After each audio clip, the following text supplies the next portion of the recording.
नमस्कार दोस्तों, स्वागत है आप सभी का सरकारी डेल्टा यूट्यूब चैनल पर। आज की इस वीडियो में हम बात करने वाले हैं इसरो रिक्रूटमेंट के ऑनलाइन फॉर्म 2026 अप्लाई प्रोसेस के बारे में। कैसे आपको अप्लाई करना है, क्या क्या डिटेल आपको फिल करना है, इस सभी डिटेल के बारे में हम इस वीडियो में बात करने वाले हैं। तो यहाँ पर इस वैकेंसी से रिलेटेड जो भी जानकारी है आप इसरो के ऑफिशियल वेबसाइट पर चेक कर सकते हैं। इसका लिंक हम अपनी डिस्क्रिप्शन में डाल देंगे, वहाँ से भी आप चेक कर सकते हैं। अगर आप एलिजिबल हैं, अप्लाई करना चाहते हैं तो आप इसमें ऑनलाइन अप्लाई कर पाएंगे। अब बात करते हैं इसके फॉर्म अप्लाई प्रोसेस के बारे में। आपको कुछ ऐसा डैशबोर्ड देखने को मिलेगा जहां पे इम्पोर्टेंट इन्फॉर्मेशन लिखी हुई है। यहां पे आपको कुछ जनरल लिंक्स दी गई है। आपको सबसे पहले यहां पे टू रीड एडवर्टाइजमेंट पे क्लिक करना है। क्लिक करके आपको इसका जो एडवर्टाइजमेंट है उसे आपको रीड आउट करना है। इसरो की जो एडवर्टाइजमेंट है उसमें आपको देखने को मिलेगा यहाँ पे जो आपकी पोस्ट है recruitment of assistant, junior personal assistant, upper division clerk and stenographer की पोस्ट देखने को मिलती है आपको यहाँ पे। इसके बाद आप चाहो तो यहाँ पे आपका जो पोस्ट नंबर असिस्टेंट जो है, पहला जो पोस्ट नंबर 1 जो है असिस्टेंट का, यहाँ पे आप सिटी वाइज कितने पोस्ट दिए गए हैं, कितनी वैकेंसी खाली है, आप यहाँ पे चेक कर सकते हो। उसके बाद आपका यहाँ पोस्ट नंबर 2 आएगा जो जूनियर पर्सनल असिस्टेंट का है, आप यहाँ भी वैसे ही चेक कर सकते हो। ऐसे आपको 6 पोस्ट देखने को मिलते हैं जो आप अपने हिसाब से आप चेक कर लीजिएगा। उसके बाद आपको यहाँ पे एजुकेशन क्वालिफिकेशन देखने को मिलता है, इसे आपको रीड आउट कर लेना है। यहाँ पे बोला गया है कि जो आपका पोस्ट नंबर 1, 3, 5 है उसमें आपको ग्रेजुएशन मांगा गया है, जिसके अंदर आपका जो मार्क्स है और मिनिमम 60% होना चाहिए। अगर आपका मार्क्स CGP में है तो आपको 10 में से 6.32 होना चाहिए और आपको जो है कंप्यूटर की भी नॉलेज होनी चाहिए। दूसरा ऑप्शन यहाँ को आपको देखने को मिलता है जो आपका पोस्ट नंबर है 246, इसमें आपको जो बोला गया है मिनिमम जो मार्क्स है वो 60% होना चाहिए। अगर CGP में है तो 6.32 होना चाहिए। यहाँ पे और भी इंफॉर्मेशन दी गई है, आप अपने हिसाब से यहाँ पे रीड आउट कर सकते हैं। दोस्तों, जो भी जानकारी है, जो भी डिटेल है, वो एक बार नोटिफिकेशन को रीड आउट करके चेक जरूर कर लें और इसके बाद ही आप इनमें अप्लाई करें। अब बात करते हैं दोस्तों इसके अप्लाई प्रोसेस के बारे में। इससे पहले आपको यहाँ पे की डेट देखने को मिलती है। जो इसकी स्टार्टिंग डेट है फॉर्म अप्लाई प्रोसेस की वो 27 जुलाई है। इसकी जो लास्ट डेट है फॉर्म अप्लाई की वो है 16 अगस्त। तो यहाँ पे आपको दोस्तों यहाँ पे रजिस्टर करना होगा पहले। अगर आप पहले से रजिस्टर हो तो आप यहाँ पे डायरेक्ट लॉगिन भी कर सकते हो। अगर आप फर्स्ट टाइम रजिस्टर कर रहे हो तो आपको यहाँ पे क्लिक करना होगा। आपको कुछ ऐसा डैशबोर्ड देखने को मिलेगा जहाँ पे आपको रजिस्ट्रेशन के बारे में पूछा गया है। आपको यहाँ पे जो है ICRB सिलेक्ट करना है, तो यहाँ पे ऑटोमेटिकली आपका एडवर्टाइजमेंट नंबर आ जाएगा। यहाँ पे आपको फुल नेम आपका टाइप करना है। उसके बाद आपका यहाँ पे मोबाइल नंबर देना है। यहाँ पे आपका मोबाइल नंबर कंफर्म करना है। उसके बाद अगर आपके पास कोई अल्टरनेट मोबाइल नंबर है तो आप इसे भी यहाँ दे सकते हो, अगर नहीं है तो आप इसे खाली छोड़ सकते हो। उसके बाद आपको यहाँ पे आपका ईमेल एड्रेस देना है। आपको ईमेल एड्रेस यहाँ कंफर्म करना है। उसके बाद आपको जनरेट OTP पे क्लिक करना है। उसके बाद आपको यहाँ पे कैप्चर का ऑप्शन दिखेगा, यहाँ पे आपको कैप्चर भरना है। उसके बाद आपको यहाँ पे सबमिट पे क्लिक करना है। उसके बाद आपका मोबाइल पे एक OTP आएगा, आपको यहाँ पे OTP फिल करना है। उसके बाद आपको वैलिडेट करना है। इसी तरह आपका जो ईमेल पे OTP आएगा उसे भी आपको यहाँ फिल करना है। उसके बाद आपको वैलिडेट करना है। उसके बाद आपको यहाँ पे आई एग्री पे क्लिक करना है। उसके बाद आपको यहाँ पे कैप्चर फिल करना है। कैप्चर फिल करने के बाद आपको यहाँ पे रीवेरीफाई करना है। रीवेरीफाई करने के बाद आपको कुछ ऐसा देखने को मिलेगा जो आपने अभी रजिस्ट्रेशन करते वक्त जो डिटेल आपने भरी है वो उस डिटेल को आपको चेक कर लेना है। अगर वो डिटेल्स आपकी सही है तो आपको इस पर चेक बॉक्स पे क्लिक कर देना है। उसके बाद आपको यहाँ पे सबमिट पे क्लिक करना है। फिर इसके बाद आपका रजिस्ट्रेशन कंप्लीट हो जाएगा, जहाँ पे आपका एप्लीकेशन नंबर दे दिया जाएगा। यहाँ पे आपका candidate name, email address, mobile number, examiner name, फिर एडवर्टाइजमेंट नंबर, ये सब इन्फॉर्मेशन आपको यहाँ पे देखने को मिलेगी। इसके बाद आपको यहाँ पे गो टू एप्लीकेशन पे क्लिक करना है। इसके बाद आपको ऐसा कुछ डैशबोर्ड देखने को मिलेगा जहाँ पे आपको पर्सनल डिटेल्स का ऑप्शन देखने को मिलेगा। आपको यहाँ पे आपका जेंडर बताना है, आपका यहाँ पे डेट ऑफ बर्थ बताना है। उसके बाद आपको यहाँ पे आपका नेशनलिटी सिलेक्ट करना है, इंडिया। फिर आपको यहाँ पे आपकी कैटेगरी बतानी है, आप किस कैटेगरी से हो, OBC से हो, EWS से हो, SC ST जनरल से हो, आपको ये बताना है। इसमें दोस्तों एक नोट दिया गया है जिसमें बोला गया है कि जो SC ST OBC कैटेगरी के लोग हैं उनका जो एज में जो छूट होता है वो उसी पोस्ट में रिजर्व किया गया है। ऐसा नहीं कि अलग से मिलेगा, जिस पोस्ट में आपका रिजर्व किया गया उसी पोस्ट में आपको सिर्फ एज रिलैक्स मिल सकता है। इसके बाद हम आगे बढ़ते हैं। आपको पर्सनल डिटेल्स का ऑप्शन मिलेगा, जहाँ पे आपका जो फुल नेम है वो देखने को मिलेगा। इसके बाद आपको यहाँ पे आपको फादर नेम डालना है, उसके बाद आपको यहाँ पे मदर नेम डालना है, उसके बाद आपको यहाँ पे मैरिड स्टेटस जो है वो बताना है आपका कि मैरिड हो या अनमेरिड हो। आपका यहाँ पे रीजन बताना है, आप किस रिलीजन से हो। फिर आपका यहाँ ऑटोमेटिकली जो आपने रजिस्ट्रेशन किया था उसमें आपका मोबाइल नंबर और ईमेल एड्रेस ऑटोमेटिकली दिखाने लगेगा। उसके बाद आपको यहाँ पे टेस्ट सिटी प्रेफरेंस का ऑप्शन देखने को मिलेगा, जहाँ पे आपको अपने हिसाब से जो भी आपके करीब पड़ता है स्टेट टेस्ट के लिए वो आप यहाँ पे सिलेक्ट कर सकते हो। आपको यहाँ पे स्टेट सिलेक्ट करना है, फिर उसके बाद आपको उसका सिटी सिलेक्ट करना है। मैं अभी रैंडमली किसी को भी सिलेक्ट कर दे रहा हूँ, आप अपने हिसाब से यहाँ पे सिलेक्ट कर लीजिएगा। उसके बाद यहाँ पे देखने को मिलता है personal with back mark disability details के बारे में। यहाँ पूछा जा रहा है क्या आप पीएच कैटेगरी से आते हो। तो अगर आप पीएच कैटेगरी से आते हो तो आपको यहाँ पे यस करना है। यस करने के बाद आपको यहाँ पे बताना है कि आपका पीएच कैटेगरी जो है वो अबव 40 है या इससे कम है, टाइप ऑफ डिसेबिलिटी क्या है, ये आपको सब इन्फॉर्मेशन देनी है। अगर आप नहीं हो तो सिंपली आप इस पर नो पे क्लिक कर सकते हो। उसके बाद आपको यहाँ पे बैंक डिटेल्स का ऑप्शन देखने को मिलता है, जहाँ पे आपको आपका अकाउंट होल्डर नेम, बैंक का नाम, कंफर्म बैंक नेम करना है, फिर आपका जो बैंक ब्रांच है वो बताना है, आपका अकाउंट नंबर यहाँ डालना है, आपको यहाँ कंफर्म अकाउंट करना है। उसके बाद आपका जो आईएफएससी कोड है वो बताना है यहाँ पे, और फिर से आपका जो कंफर्म है आपका आईएफएससी कोड करना है। फिर इसके बाद आपको यहाँ पूछा गया है क्या आप एक्स सर्विसमैन हो। अगर आप एक्स सर्विसमैन हो तो आपको यहाँ पे यस पे क्लिक करना है। आपका जो यहाँ पे ज्वाइनिंग डेट है वो बताना है, रिलीव डेट बताना है, यहाँ पे टोटल सर्विस पीरियड आ जाएगा।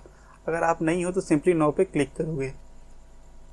इसके बाद आपको यहाँ पे पूछा गया है क्या आप एम्प्लॉय एक्सचेंज स्पॉन्सर कैंडिडेट हो। अगर हो तो आपको यहाँ पे यस पे क्लिक करना है, उसके बारे में आपका रजिस्ट्रेशन नंबर बताना है। अगर नहीं हो तो आपको सिंपली नो पे क्लिक करना है। इसके बाद आपको यहाँ पूछा जाएगा गवर्नमेंट एम्प्लॉयमेंट डिटेल्स के बारे में, जहाँ पे आपको पूछा जाएगा क्या आप करंटली गवर्नमेंट में नौकरी कर रहे हो, जैसे पीएसयू में, सीपीएससी में, autonomous semi government organisation department candidate, किसी में भी अगर आप गवर्नमेंट में अगर आप करंटली अगर जॉब कर रहे हो तो आप यहाँ पे यस कर सकते हो। यस करने के बाद आपको यहाँ पे बताया जा रहा है कि आपको एनओसी देना होगा। अगर आप नहीं करते हो तो सिंपली नो पे क्लिक कर सकते हो। उसके बाद यहाँ पूछा जाएगा क्या आप सेंट्रल गवर्नमेंट में आप अगर 3 साल से अधिक नौकरी किए हो या 3 साल तक अगर आपने नौकरी की है तो वो आपको बताना है। यहाँ पे आपको एम्प्लॉयमेंट आईडी, आपका organisation name, joining date, service, ये आपको सब बताना है। अगर आपने नहीं किया तो सिंपली आपको नो पे क्लिक कर देना है। इसके बाद पूछा गया है आपका यहाँ पे मेरिट स्पोर्ट पर्सन डिटेल्स के बारे में। इसमें पूछा जा रहा है क्या आपने इंटरनेशनल कहीं भी आपने कोई किसी खेल में भाग लिया हो, इंटरनेशनल हो या फिर नेशनल लेवल में आपने कुछ खेला हो, है ना, या फिर आप सरकार द्वारा किसी भी खेल में आपने भाग लिया हो जिसमें आपको सर्टिफिकेट मिला हो, तो आपको उस पर यस पे क्लिक करना है। यहाँ पे आपको आपका स्पोर्ट बताना है कि आपने किस खेल में आपने भाग लिया था। फिर आपको बताना आपने इंटरनेशनल लेवल में या फिर नेशनल लेवल में या फिर यूनिवर्सिटी टूर्नामेंट में आपने खेला है, वो आपको बताना है यहाँ पे। अगर आपके पास national sport games of student education से खेले हो तो आप वो भी बता सकते हो। नहीं हो तो आपको सिंपली नो पे क्लिक करना है। उसके बाद आपको यहाँ पे सेव एंड नेक्स्ट करना है। इसके बाद आपको यहाँ पे कम्युनिकेशन डिटेल्स का ऑप्शन देखने को मिलता है, जहाँ पे आपको एड्रेस डालना है। यहाँ पे भी आपका एड्रेस डालना है। यहाँ पे आपको आपका कंट्री सिलेक्ट करना है, आपका यहाँ पे स्टेट सिलेक्ट करना है। उसके बाद आपका डिस्ट्रिक्ट क्या है वो आपको बताना है, आपको यहाँ पे पिन कोड बताना है। उसके बाद अगर आपका करस्पॉन्डेंट एड्रेस और परमानेंट एड्रेस सेम है तो आपको यहाँ पे यस पे क्लिक कर देना है।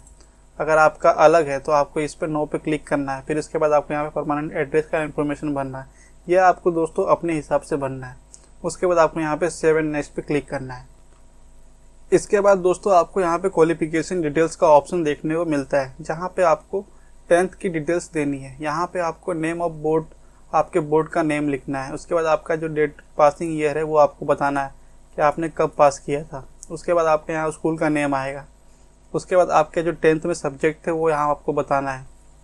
उसके बाद आपको यहाँ पे आपका परसेंटेज सिलेक्ट करना है कि आपका जो 10वीं में जो परसेंटेज जो आपका मार्क्स रिपोर्ट था वो परसेंटेज में था या सीजीपी में था, जिसमें भी था आपको यहाँ पे सिलेक्ट कर लेना है। अगर आपका परसेंटेज में था तो आपको यहाँ पे परसेंटेज सेलेक्ट करना है। फिर आपको यहाँ पे जो कितने मार्क्स मिले थे वो आपको बताना है। इसके बाद आपको यहाँ बताना है कितने में से मिले थे आपको, वो भी बताना है। उसके बाद ये ऑटोमेटिकली यहाँ कैलकुलेट होके आ जाएगा। इसी तरह आपको यहाँ पे 12th का भी इन्फॉर्मेशन भरना है, जहाँ पे आपको यहाँ पे आपका बोर्ड का नाम, डेट ऑफ पासिंग, आपके स्कूल का नाम, आपके सब्जेक्ट कौन कौन से थे वो बताना है आपको। अगर आपके जो परसेंटेज में था तो आपको परसेंटेज कर सकते हो, या फिर आपका जो मार्कशीट था वो CGP में था तो आप CGP में कर सकते हो। उसके बाद यहाँ पे आपको देखने को मिलेगा क्वालिफिकेशन डिटेल्स का ऑप्शन, जहाँ पे आपको आपका ग्रेजुएशन बताना है कि आप जो ग्रेजुएशन की डिग्री है आप ग्रेजुएशन से किए हो या फिर डिप्लोमा कमर्शियल सिक्योरिटी प्रैक्टिस से किए हो, तो आपको वो इन्फॉर्मेशन देनी है। उसके बाद आपको यहाँ पे आपका यूनिवर्सिटी का नेम आएगा, डेट ऑफ पासिंग आएगा। उसके बाद आपका जो परसेंटेज में था या CGP में था वो आपको बताना है। आपके कितने मार्क्स थे, कितने में से मिले थे, आपको ये बताना है।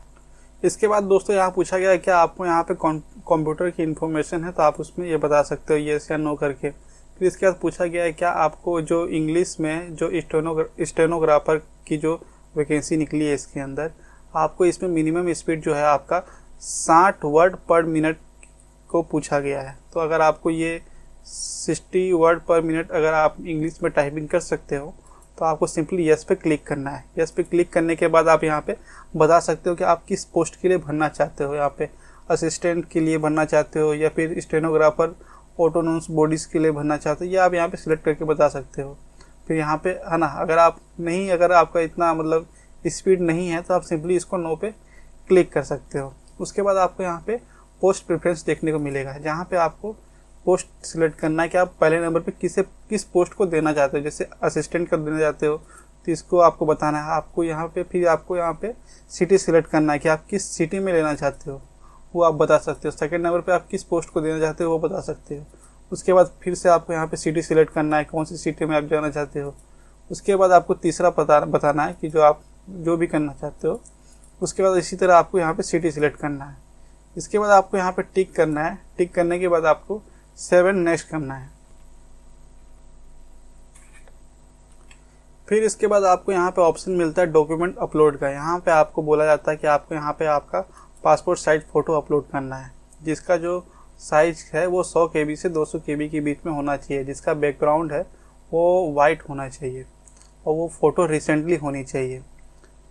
यहाँ पे आपको अपलोड करने के बाद फिर आपको दूसरा ऑप्शन मिलता है यहाँ पे सिग्नेचर अपलोड का।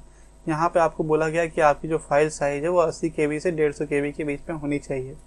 उसके बाद अगर आपने कास्ट में जनरल छोड़ के EWS चाहे OBC SC ST डाला है तो आपको यहाँ पे कास्ट सर्टिफिकेट अपलोड करने का ऑप्शन देखने को मिलेगा। उसके बाद आपको यहाँ पे ऑनलाइन पे क्लिक करना है। इसके बाद ये डिक्लेरेशन पे क्लिक करना है। डिक्लेरेशन पे क्लिक करने के बाद आपको यहाँ पे कैप्चर भरना है। कैप्चर फिल करने के बाद आपको यहाँ पे प्रीव्यू पे क्लिक करना है। प्रीव्यू करने के बाद दोस्तों आपको ये इन्फॉर्मेशन चेक कर लेनी है कि आपकी सारी इन्फॉर्मेशन सही है या नहीं है। अगर आपकी सारी इन्फॉर्मेशन सही है तो आपको यहाँ पे ओके पे क्लिक करना है। उसके बाद आपको यहाँ पे लास्ट सबमिट करना है। इसके बाद आपको कुछ इंस्ट्रक्शन देखने को मिलेगा। यहाँ पे आपको आई एग्री पे क्लिक करना है। इसके बाद आपको यहाँ पे पेमेंट का ऑप्शन देखने को मिलेगा, जहाँ पे आपको 500 रुपया पे करना है। यहाँ पे आपको कंफर्म पे क्लिक करना है। फिर इसके बाद आपको यहाँ पे पेमेंट गेटवे का ऑप्शन देखने को मिलेगा। आप इसमें से किसी को भी सिलेक्ट कर सकते हो। सिलेक्ट करने के बाद आपको यहाँ पे net banking, debit card, credit card, UPI सबका ऑप्शन देखने को मिलता है। आप चाहो तो UPI से पे कर सकते हो। यहाँ पे आपको फिर यहाँ पे कैप्चर फिल करना है।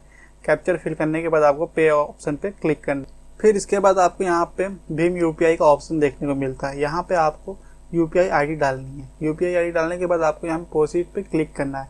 आपके मोबाइल पे एक नोटिफिकेशन आएगा, उसको ओपन करके आपको पे करना है। पे करने के बाद आप यहाँ से आपका जो फाइनल प्रिंट है वो निकाल पाओगे। फाइनल प्रिंट निकालने के बाद दोस्तों आपको उसको सही सलामत रख देना है। दोस्तों अगर आपको ये वीडियो पसंद आई हो और इससे आपको कुछ जानकारी मिली हो तो वीडियो को लाइक, शेयर और चैनल को सब्सक्राइब जरूर करें।